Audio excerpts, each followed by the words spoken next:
समुद्र की यात्रा पर निकला तो उसका जहाज टूट गया और जहाज टूट करके बिखर गया, अलग अलग जगहों को चला गया, कई लोगों की मृत्यु हो गई। एक लकड़ी का फट्टा था, उसके सहारे वो बच गया। तो वो एक निर्जन से द्वीप पर जाकर के लग गया। वहां पर संयोग से सारी व्यवस्थाएं थी, वहां पर नारियल के पेड़ थे, खाने की व्यवस्थाएं थी, फल था, पानी था, सब कुछ था। सिर्फ व्यक्ति नहीं, अकेला था वहां पर। और चूंकि भगवान ने जिंदा रहने की भी सारी व्यवस्था रखी थी तो जीवित रहा, भोजन उसे मिलता रहा, पानी मिलता रहा। 2-3 वर्ष गुजर गए और जब 2-3 वर्ष गुजर गए तो 2-3 वर्षों के बाद एक जहाज वहां से गुजरा और जहाज ने देखा कि एक व्यक्ति यहाँ पर छूटा हुआ है। अंग्रेजी में हम लोग बोलते हैं खास करे कि वो व्यक्ति छूटा हुआ है। तो उन लोगों ने जाकर के उस व्यक्ति को बचाया और लेकर के फिर जहाज के कप्तान के पास आए। जहाज के कप्तान से उसका परिचय कराया, उसको बताया कि ऐसी घटना घटी। जहाज के कप्तान ने कहा कि तो अद्भुत घटना है, आप हमारे साथ वापस चलो, दुनिया वाले आपके विषय में जानेंगे तो आपके बारे में कहानियां छपेंगी, लोग आपके विषय में जानना चाहेंगे, आप प्रेरणा के स्रोत बन जाओगे। उसने कहा ठीक है। व्यक्ति को दोबारा बिठा लिया गया। जहाज के कप्तान ने कहा कि आप थक गए होंगे, इतने वर्षों से आपने लोग नहीं देखे हैं, आप मेरे वाले कक्ष में आराम कर लो। तो उसने कहा ठीक, वहां जाकर के आराम करने लगा। और जब आराम करने के लिए बैठा तो उसको नींद नहीं आ रही थी। उसने सोचा कि यहाँ अखबार पढ़े हुए, अखबार पढ़ लेता हूँ। तो उसने 1 हफ्ते पहले का अखबार उठाया और अखबार की खबर पढ़ी तो उसमें उसने पढ़ा हिंसा की खबर है, मर्डर की खबर है, बलात्कार की खबर है, ये सब खबरें हैं। उसने अखबार उठा करके वापस रख दिया। उसने सोचा कि शायद इससे पहले के दिन में कोई डिफरेंट खबरें होंगी। फिर उठाया उसने, वही खबर। 1 महीने पहले का उठाया, वही खबर। 3 महीने पहले का उठाया, वही खबर। तो कप्तान के पास गया, बोला साहब मुझे वहीं छोड़ दो, आप कहाँ से आपने मुझे उठाया। कप्तान ने कहा क्यों? बोले इतने दिन इस पागल खाने से दूर रहा तो अब लग रहा है कि मैं जहाँ पर था वहीं पर शांत, वहां पर मुझे उसी निर्जन द्वीप पर छोड़ दो, वहीं पर मुझे रहने की आवश्यकता है। एक निर्जन द्वीप हम लोगों के अंतर्मन में भी है दोस्तों।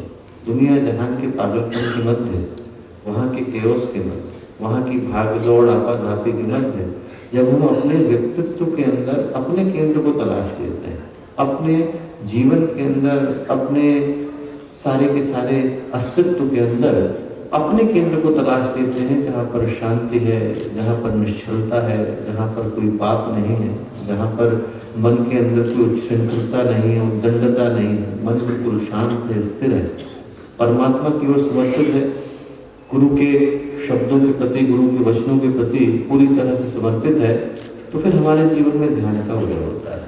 ध्यान मात्र उतनी देर के लिए अपने मन को शांत करने की अवस्था नहीं है जितनी देर के लिए निर्देश दिए जा रहे हैं। नहीं तो सिर्फ समस्याएं तो वही है, हमने आंखें बंद कर ली, इसके अलावा तो हमने कोई अंतर नहीं किया। यदि सब कुछ वैसा ही घट रहा है जैसे बाकी के समय में घट रहा है और हम आंखें बंद करके बैठ गए, तो हमें और शुतुरमुर्ग में तो कोई अंतर नहीं रह जाता। समस्याएं तो वही की वही थी, हमने सिर्फ आंखें बंद कर ली और हमने सोचा कि समस्याएं विदा हो जाएंगी, तो समस्याएं विदा नहीं होती, समस्याएं तो यथावत रहती हैं, सिर्फ हमने आंखें बंद कर ली। आंखें बंद करने को ध्यान नहीं कहते, जीवन के अंदर शांति को, समग्रता को, संतुलन को प्राप्त करने को ध्यान कहते हैं। अंदर बिल्कुल स्थिर जब मन हो जाता है, चित्त शांत हो जाता है, अंदर से कोई विकार जन्म नहीं लेते, अंदर से एक शांति की लहर आती है, आपका पूरा का पूरा जीवन एक संगीत में, एक आनंद में, एक शांति में बदल जाता है, तो फिर जीवन में ध्यान का उदय होता है। ध्यान बाई प्रोडक्ट है प्रोसेस का, ध्यान अपने आप में प्रोसेस नहीं। जब जीवन में पूरी तरह से शांति आ जाती है तो आप जो भी करते हो वो ध्यान बन जाता है, आपका बोलना ध्यान बन जाता है, आपका सुनना ध्यान बन जाता है, आपकी एक एक आवाज ध्यान बन जाती है, आपका खाना ध्यान बन जाता है। कन्फ्यूशियस के जीवन की घटना है कि कन्फ्यूशियस के पास लोग गए और उनसे पूछने लगे कि साहब आपकी दृष्टि में वो कौन व्यक्ति है जो सबसे अच्छे तरीके से ध्यान करता है। कन्फ्यूशियस ने कहा कि मेरी दृष्टि में तो एक ही व्यक्ति है और उसका नाम है लिंची। चावल का किसान था और चावल उगाया करता था। तो कन्फ्यूशियस के जितने शिष्य थे उन्होंने कहा कि देख करके आते हैं कि ऐसा कौन व्यक्ति है जिसकी तारीफ स्वयं कन्फ्यूशियस करता है। तो बहुत बड़े बड़े उसके जो शिष्य थे, राजा थे, मंत्री थे, बड़े बड़े पदाधिकारी थे, बड़े बड़े विद्वान थे कन्फ्यूशियस के शिष्य, वो देखने के लिए गए कि ऐसा कौन व्यक्ति है जिसकी तारीफ स्वयं कन्फ्यूशियस ने करी। गए वो वहां देखने के लिए, तो लिंची साधारण सा व्यक्ति था, चावल उगाने का काम करता था और जब जब उगाता तो चावल काट काट करके भगवान को समर्पित कर देता। साधारण साधारण सा काम करता था और जब काटता था तो भगवान को धन्यवाद देता, कहता था कि साहब आपने जीवन दिया, आपको समर्पित कर रहे हैं। और जो कन्फ्यूशियस के शिष्य थे वो 3 दिन तक वहां बैठे रहे। उन्होंने कहा कि कोई तो मंत्र बोलेगा, कोई तो ध्यान की बात बताएगा। 3 दिन तक इंतजार में बैठे रहे और लिंची ने कुछ नहीं कहा। जब भूख लगती थी तो खाना खा लेता था, नींद आती थी सो जाता, फिर भगवान को धन्यवाद देता। उनको बड़ा मन में निराशा हुई। उन्होंने कहा कि साहब कहाँ भेज दिया, कोई विशेष ध्यान की विधि नहीं बताई, कोई विशेष मंत्र नहीं बताया, एक मंत्र पता चल जाता उससे चमत्कार हो जाता। तो वापस कन्फ्यूशियस के पास गए, बोले कि साहब आपने कहाँ भेज दिया था। बड़ी निराशा हुई। वहां पर तो उन्होंने कोई विशेष ध्यान नहीं करा, वो तो आराम से सिर्फ साधारण सा जीवन जी रहा है, भगवान को हर चीज समर्पित करके जी रहा है, वो कोई विशेष ध्यान तो करता नहीं। कन्फ्यूशियस बोला मूर्खों, जिसका जीवन खुद प्रार्थना बन जाता है उससे अलग से प्रार्थना करने की आवश्यकता नहीं होती। उसका जीवन खुद ही प्रार्थना बन गया है, उसको अलग से शब्दों की आवश्यकता नहीं है।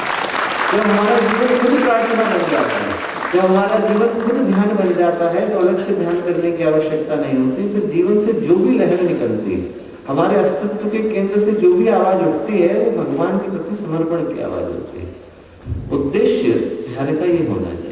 ध्यान का उद्देश्य होना चाहिए कि जब गुरुदेव के शब्द यहाँ से गूंजे तो फिर वो हमारे व्यक्तित्व में स्थायी परिवर्तन करते हुए चले। थोड़ी देर के लिए मन को शांत न करे, थोड़ी देर के लिए मन को शांत हो संगीत भी कर देता है, थोड़ी देर के लिए मन को शांत हो एक शब्द भी कर देता है, थोड़ी देर के लिए मन को शांत हो हिमालय की चोटी भी कर देती है, जंगल के पहाड़ भी कर देते हैं। और जब अस्तित्व के अंदर स्थायी शांति आती है तब फिर ध्यान का उदय होता है। और ध्यान को जीवन में सही तरीके से लाने के लिए दोस्तों 3 चीजों की आवश्यकता है। एक तो जब हम लोग ध्यान करने के लिए बैठते हैं तो अपनी आंखों को उधर देखने के बजाय अंदर देखने की आवश्यकता है। आप लोगों ने एक शब्द सुना होगा विपासना। विपासना ध्यान हम लोग बोलते हैं। अब तो खैर विपासना प्रचलित हो गया है, साइलेंस के कारण लोग साइलेंस के लिए जाते हैं, सॉलिट्यूड के लिए जाते हैं। उद्देश्य नहीं है। विपासना का मतलब है, वी का मतलब है उल्टा, पश्ना का मतलब है देखना। उधर देखने के बजाय इधर देखना। हम लोग अपनी पूरी जिंदगी में उधर देख रहे हैं, आंखें बंद करके बैठे हैं तब भी बाहर की दुनिया के बारे में सोच रहे हैं, जबकि होना चाहिए उल्टा। होना ये चाहिए कि हम लोग दुनिया में भी बैठे हैं तब भी अंदर की तरफ देख रहे हैं, कहीं पर भी बैठे हैं, बाहर की भागदौड़ में है, सब कुछ करने में लगे हैं, तब भी जीवन स्थिर होकर के सिर्फ अपना अवलोकन कर रहा है कि मैं किस दिशा में, किस गति के साथ, किस उद्देश्य के लिए आगे बढ़ रहा हूँ। यदि ये आत्मावलोकन हम लोगों का जारी है, निरंतर अपना परीक्षण, अपना निरीक्षण, अपना अवलोकन जारी है, तो फिर हम लोग ध्यान की अवस्था में होते हैं। ये जो शब्द निकल करके आया दोस्तों विपासना, ये भगवान बुद्ध के जीवन की घटना से निकल करके आया है। भगवान बुद्ध जब 12 वर्ष के ध्यान में थे तो ध्यान में बैठे, कहते हैं कि महावीर उनके सामने से गुजरे। तो जब महावीर गुजरे तो उन्होंने भगवान बुद्ध को देखा और उनको देख करके कहा अपनी आंखें बंद करो बंदे। तो उन्होंने कहा कि आंखें तो बंद है। लोग जो आसपास के थे उनको आश्चर्य हुआ, उन्होंने कहा कि ऐसा क्यों कह रहे हैं, आंखें तो बंद है इनकी, फिर क्यों कह रहे हैं कि आंखें बंद कर। लोगों को आश्चर्य हुआ पर कोई बोला नहीं, महावीर से कौन बोल सकता है।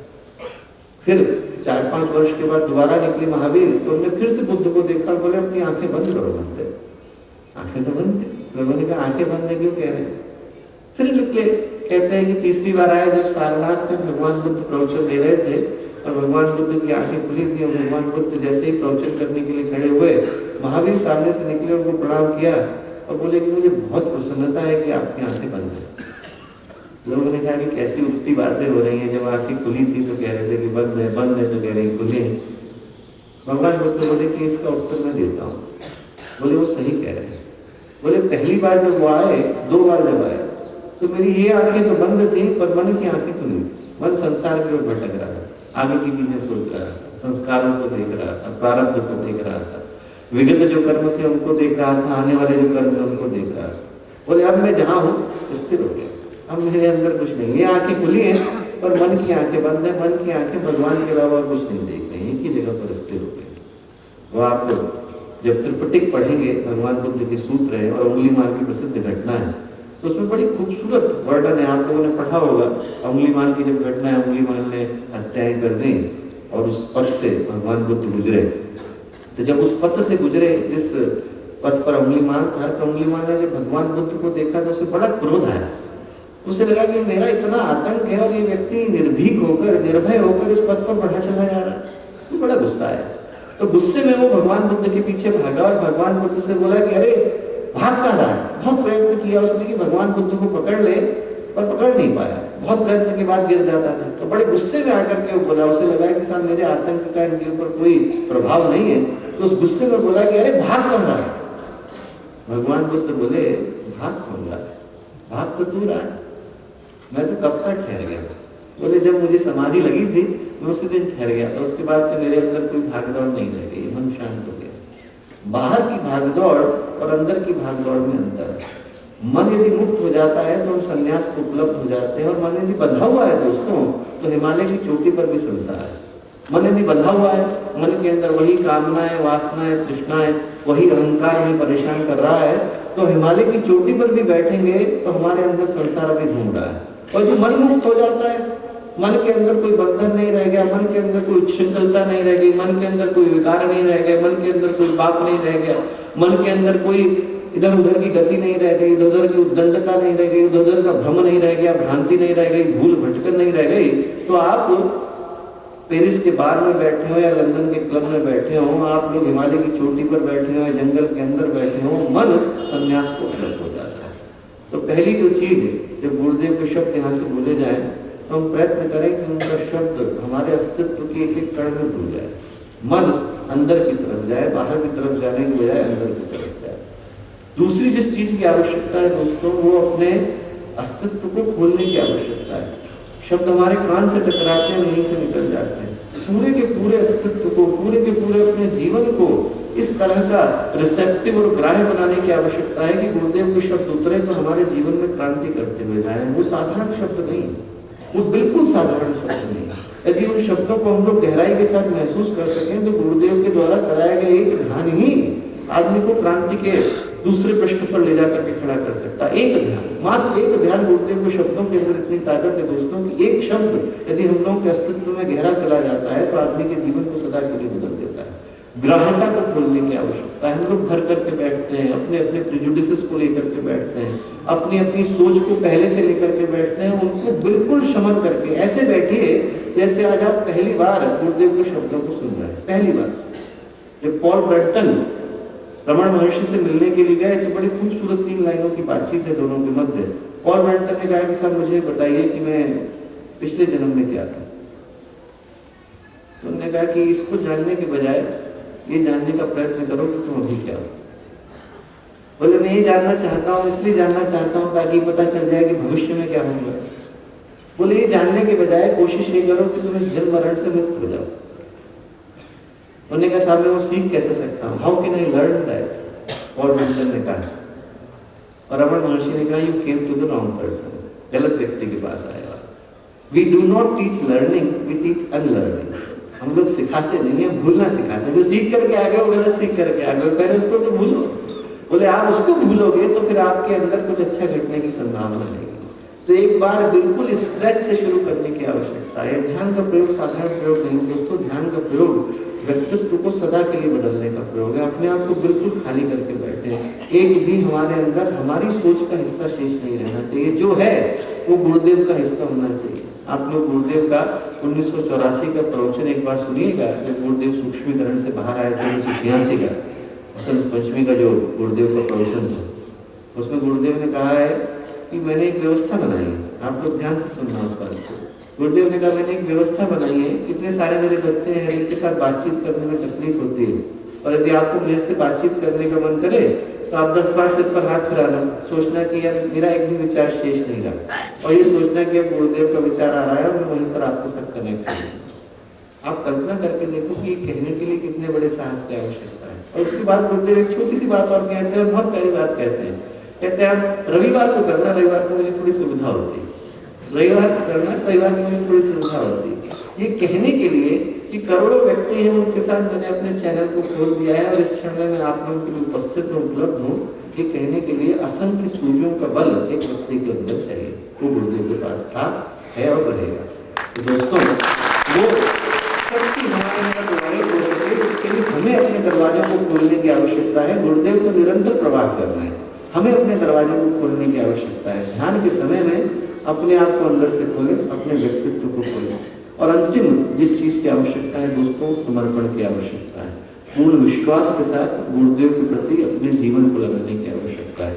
जब वचनों के अंदर विश्वास आ जाता है कि गुरुदेव जो कह रहे हैं, तो फिर जीवन के अंदर एक क्रांति का उदय होता है। हम लोग 4 तरह की वाणियों की बात करते हैं, परा है, पश्चिंती है, मध्यमा है, बैखरी है।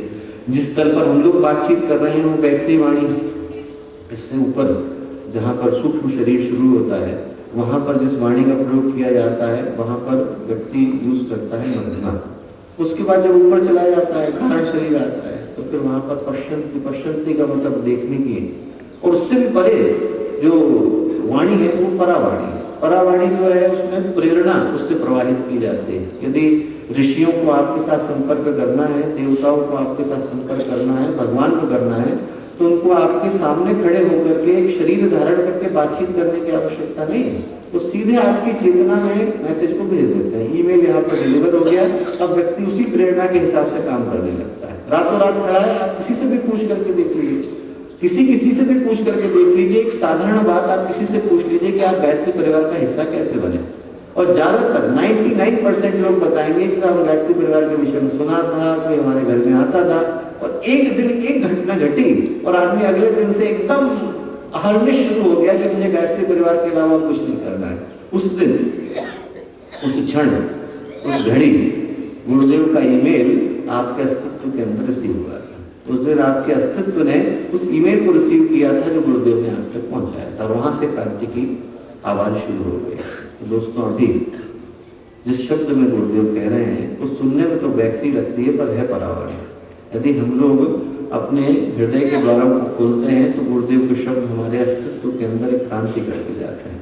मैं आप लोगों से यही विनम्र प्रार्थना करूंगा कि जब गुरुदेव इस ध्यान को, अभूतपूर्व ध्यान को कराएंगे, तो ध्यान को करते समय पूरी तरह से मन को निश्चल निर्विकार करते हुए, निष्पन्द करते हुए, बिना किसी गति के पूरी की पूरी ऊर्जा और चेतना अंदर की तरफ ध्यान करें।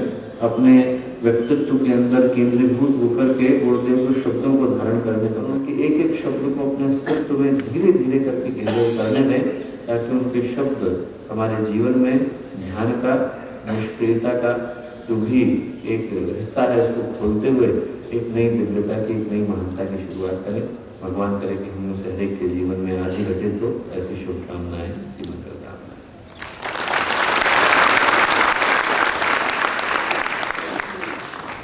बहुत बहुत धन्यवाद आदरणीय भाई साहब। आइए अब गुरुदेव की वाणी में ध्यान जहाँ से होगा, उससे पहले पुनः मेरी प्रार्थना है कुछ लोग बाद में आए हैं, अपने मोबाइल फ़ोन को बंद कर लीजिए।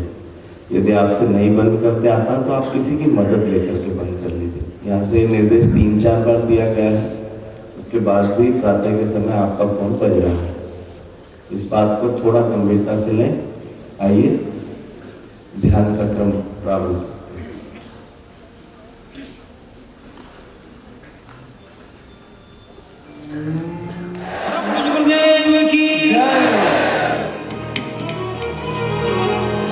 सुनो व्रत ले लिया हमने, सदा इसको निभाएंगे। मशाल क्रांति की हम